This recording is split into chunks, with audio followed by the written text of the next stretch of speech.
Welcome back, everyone, to Third Street Reactions. I'm Zach. Shane. Brett. We are back with Attack on Titan Season 3, Episode 4. Guys, before we jump in, make sure you go into our description and click on that link to actually watch the reaction and then come back here for the post-talk. Unfortunately, we can't put on YouTube because anime is a stickler. Now, do you guys remember what happened about 20 minutes ago, give or take? Yeah, dude. If you guys joined us for the first time, you haven't seen this. This one I have not seen. He's been editing all these, so give Brett a thank you. Yep. Comment below and just leave a bunch of random gibberish. It helps the algorithm. And Zach's going through this for the first time as well, and I have seen everything up until the last season. We got a big info drop on the Rice family and everything, and Hanji has a lot of theories about the Titans that kind of make a lot of sense. We didn't talk about it in the post-talk last time, but how she was appointed as the new leader of the Scout Regiment. We always find stuff in the pre-talk that we get to talk about in the last post, and it's better than the post-talk sometimes. Yeah. But we forgot about it because I remember you made the point to ask how we felt about that choice. I guess how I felt because he'd already seen it. But we didn't really discuss it yet. We didn't break it down. I have a theory on it. I brought up that obviously your first reaction instinct would be Levi. Yeah. But he probably knows Levi well enough to know either A, like you mentioned, he's more of a hands-on soldier type, or B, maybe he knows that he's kind of a little more of a wild card. Okay. As kind of a like a maverick or an outlier. He's kind of more he's just kind of more of an outlier. Okay. He's not Hanji or people like Armin who are more strategic minded. Yeah. And they want the structure in the group. Whereas Levi and Mikasa are more similar because they both are kind of only in it for their own. Yeah. I feel like Levi's more in it for his own gain. Mm-hmm. He doesn't have like the need to have the group. And they're more strategy combat too, rather. Yeah, they're more like they lead from the front. Well, it's called tactical leadership versus strategic. So they're more tacticians versus the grand strategy of the overall war effort. I think all those answers are right. When we initially asked the question, I thought you were like, shouldn't more people know because they might not.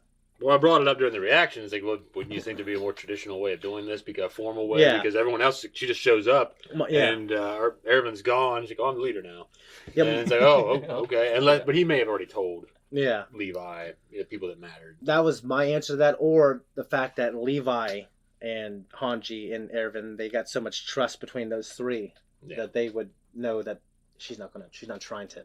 Well, because it didn't come up in this episode because she saw Levi after that conversation with Ervin, correct? Yes. And that didn't come up then. So I'm assuming that it's just known. Yeah. At least between the major players. Yes. Or maybe he did ask Levi and he might have turned it down too. Yeah. I could see him doing that. Yeah, I don't know if he's interested in leading the grand scheme. I mean, he's definitely invested in humanity and doing the right thing. I'm not saying he's not. I'm just saying that he's more like Mikasa. Exactly. In the sense that they have their own way of doing things and they are a strong asset to the group. Yeah. But they're not the ones that need the group. No. In a sense, from a personal perspective, I guess. That's how I look at it and feel about it. I don't know about Ervin because he's kind of a little more of a stoic, kind of strict guy. But people like Armin. That he wants to but people like Armin and people like Hanji, it's like a family almost to them. Especially with Hanji, I feel like. And I mean, Armin, certainly Armin. And Aaron's what I'm referring to. His two friends, he's seen, for sure. In terms of that and everything else, guys, I would just say go back and watch that pre-talk. It's really interesting. Yeah, I mean, Zach, at this point in the story, I felt the way he felt. Like, I don't think they're going to successfully eat Eren. I guess we'll see. I have that same feeling. We'll see. Let's go. And Batman. Yeah,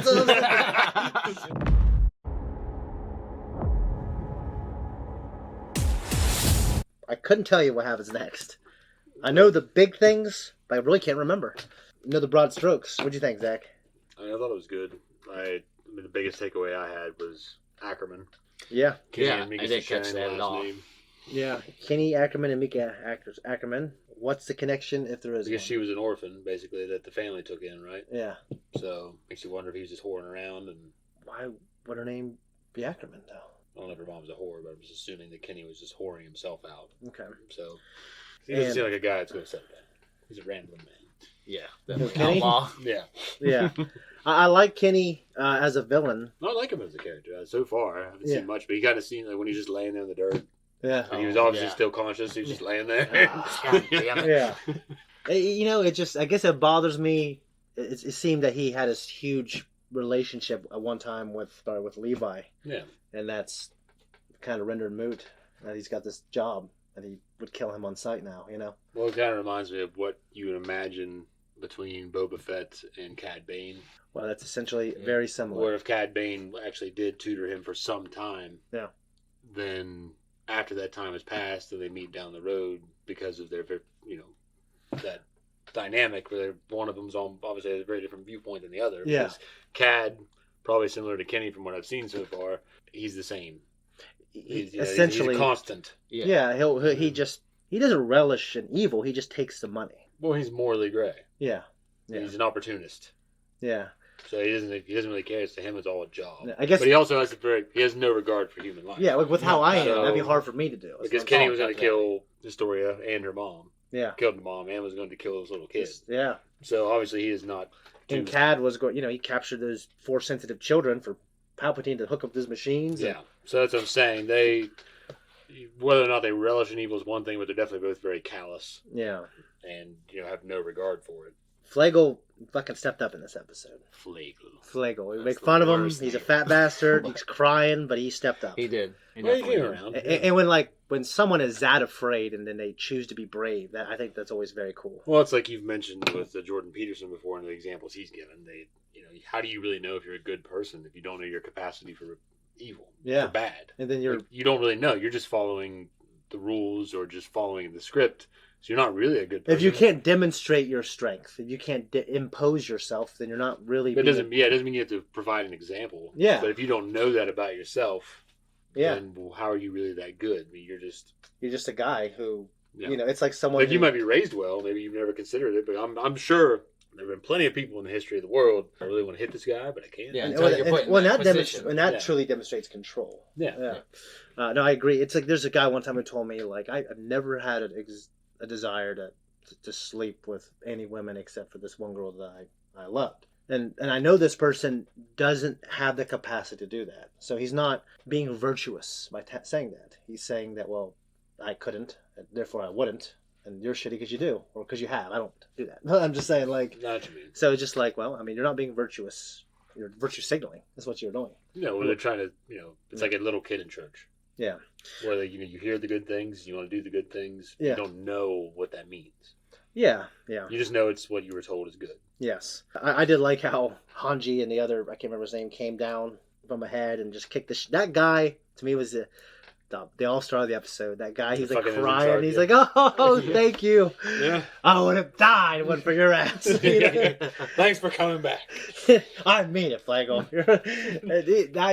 It was a hell of a performance. It was really good. It was funny, and it really made me laugh. And the action scene was really awesome, too. Yeah. When them coming down. Yeah, the animation looked really well when she punched the guy. Yeah. And it showed that over her hand shot was hurting. Yeah, that was funny. That was funny. Well, just actually, one of my top 10 favorite fight scenes, and I know a lot of people think this is crazy, but in The Departed, when Leonardo DiCaprio beat the shit out of those guys in that bar. Oh, no, in the bar? Oh, no, it wasn't in the bar, it was in the store. In the shop, right? It was in a grocery store. Yeah.